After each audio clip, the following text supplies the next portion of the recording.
So I'm here with Papa and some other community groups like the Green Scheme, Beach Streets here, some other groups that are engaged in work around urban agriculture. So we have some questions here, man, that we want to use to help inform the work that we're doing. Okay. We want to like not just address it in a particular community, but like citywide. Okay. Policy changes. So, first of all, I guess we could begin with you, like defining the food system in this community. Like, what's your thoughts on that? Accessibility, everything, quality of food. Yeah, Can you hear me? I think that sounds good. there's a challenge with accessibility to good nutritious food in the Lincoln Heights community because we live basically quite a distance away from stores like Whole Foods, and we have access to Safeway and Murray's, Right. where there are different choices of food. Right. So you have to be conscientious in your choice. And then the more nutritious foods are less affordable. Let's just put it that way. So yeah, that impacts our conditions in the community as far as diet, health, and consciousness. Because when you're eating good, wholesome foods, you seem to feel better, and your attitude towards your neighbor is better. So that's our challenges as we speak today. So Yeah. far. And I know about Murray's. Murray's is like the worst grocery store. Yeah, so. So how far, just an estimate, does folks have to travel to get to a store where they can get quality food at an affordable rate or unaffordable rate? Like, how far would you have to travel if you wanted to go grocery shopping? A Giant or Trader Joe's? Your closest store probably you'll go at least a mile and a half. A lot of people here, when they go to get, like, a lot of people need bottled water. So you couldn't carry that, it's hard to carry that on a bus or to walk with it, so people have to wait for rides. And so, anytime you go out and shop, it's an expense incurred when you have to travel a distance. You either have to carpool with someone else, and over here, everybody doesn't have cars. If it is, it's, you might have to help out with gas or whatever. A lot of people depend on food stamps. It's fortunate that you're able to get good quality food with food stamps. And when you're spending cash, cash goes quick. The people that's on fixed income, it impacts how they're able to buy food.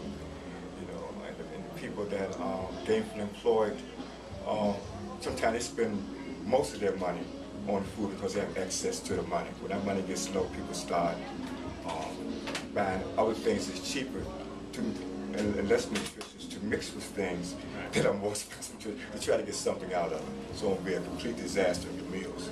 Right. So how aware in this community would you say folks are of like the Double Up program with like farmers markets? And if they are aware, are they close to a farmers market? Yeah, I would say they are becoming aware of these markets because of the media and folks like you all addressing the issue and bringing it to our attention, and then we could take it to the people who need that information. Our main thing is we want them to respond, and people have to realize that food does make a difference. So when it gets to the point a person have a good nutritionist meal, it may take about 3 days for them to say, well, I really do feel better. And that's the main thing. Some people wake up with not so cool attitude. Right. It's not because they got on the wrong side of it. Their diet was jacked up a bit before. I've experienced it, so I know it's true. Wow. Yeah. We want to get juices in. We really want to grow like things like carrots, celery, things that people can juice too. They might not want to cook, but they haven't really started. That type of impact. Yeah. What would a more just, healthier food system look like in this city and in this community? Even a small mom and pop corner store that is packed with fruits, vegetables.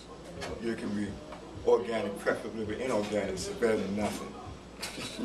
That we can walk to and get to, just like we can go to these other stores and buy potato chips and all that type of stuff. This convenience store. We want a convenience store like that also. You know, and we're going to put in the work to grow and market that produce, get the licenses and everything involved. At least I am, and I have other people that want to work.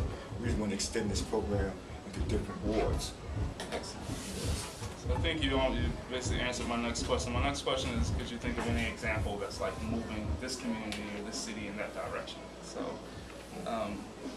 yeah, any other things going on that you, any efforts? No, we realized, like Mr. Ronnie Ware was telling, that if we annex the music with it, that more like would get people excited. We want people to write poetry about this situation, to sing songs about it, to do dances, and be a great visual. So that's the thing. We want to build community pride by allowing people to feel empowered by something they planted in the ground, and they can see it grow, and they can say, that's my name is on that, and I'm going to attend to this. And we try to, and also we feel they would de-escalate violence, to tell you the truth. Wow. We feel good nutritional foods helps people to be more neighborly and friendly towards each other. Me too. We believe this. So, how could citywide policy level change encourage and support these sort of efforts? Each time you come and do a situation like this, there's going to always be some type of improvement. Someone is going to be encouraged. You know, I just recommend that you continue these efforts.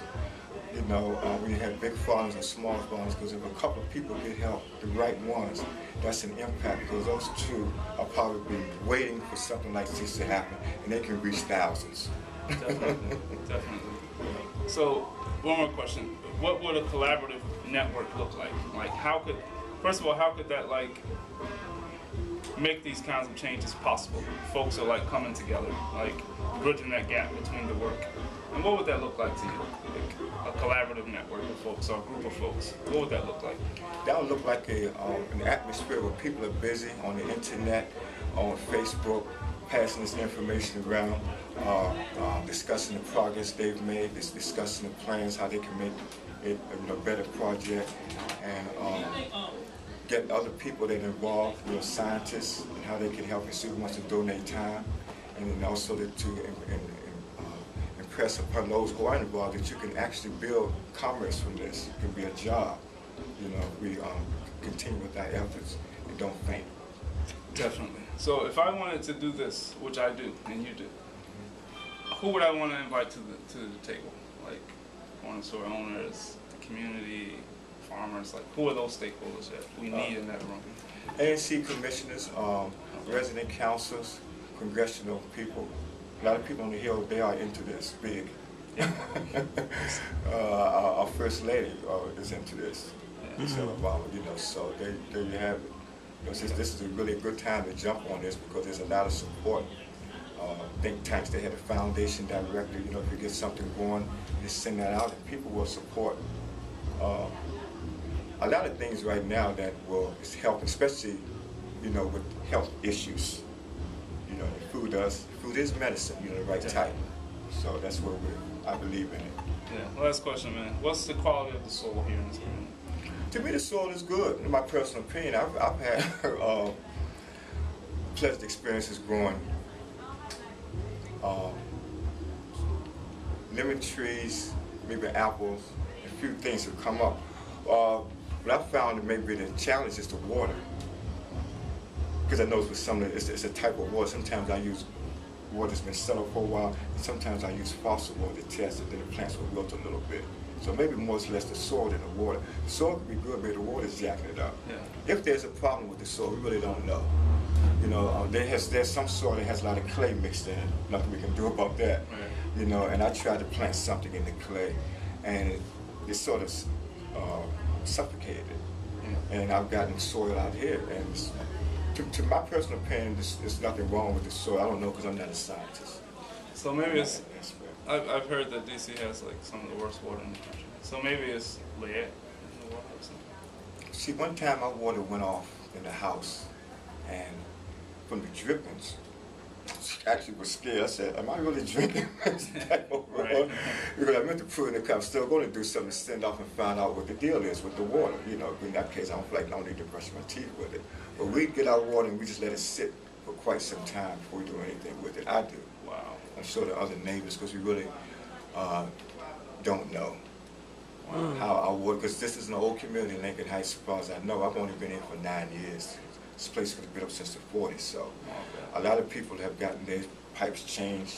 I used to work with plumbers, so I know with the plastic piping, there's been some changes. I'm not sure if they still had the old iron, wrought iron stuff running through, you know. Yeah. But I don't see any lime, you know, deposits from these faucets. So I guess that part is cleaned up, but the rest, you know, it needs to be found out. So I think that like takes us into like a deeper conversation. It's an environmental issue, you know, with like folks drinking water. It's like killing them, you know. The water is poison. They actually did have people up on Capitol Hill. Remember they had that lawsuit, I want to say Yeah, people got money, right? Yeah. 2005, where they got together and it was Yeah. the water. People Right. were It's- children. It's like that around here now, but what it is, I just basically keep it under wraps. Because once you start, then people start to cover up. Because actually the water is not so high. Here people have, it's all type of issues that people get. It's a slow process, you know, with this water. And I'm pretty sure the water has an effect. And that's why we need these gardens to get this oxygen from the inside of these plants to counteract some of this that we don't know about it yet until we find out what the problems really are. You know, so that's why I say go with the green scheme and all the partners and farm, because that's what's going to help. How impactful do you think this garden is going to be? It's going to be 100%. If I have anything to do with it, I'm going to Right. push behind it. Yeah. You know, like I said, that garden there, I was the only one that dug it out because I love the land. So I'm really into it. There's a lot of other people. It just hasn't been afforded the opportunity. You know, and the people that wanted to be involved with this process maybe a year ago, it may not be so excited about it now. When they say, okay, we heard about this last year, let's see what happened. Let's see how long it's going to go. That's where I come in, to keep it going. So they can say, okay, it's still going on, because that's what people do. They notice a consistency. Right. Definitely. Well, we're here, man. We've like made an investment in this Thanks for being here. yeah. All that. Thank you, Mr. Hill. Sure, okay. All right. Thank you, Miss Thank Hill. you. And I'm going to go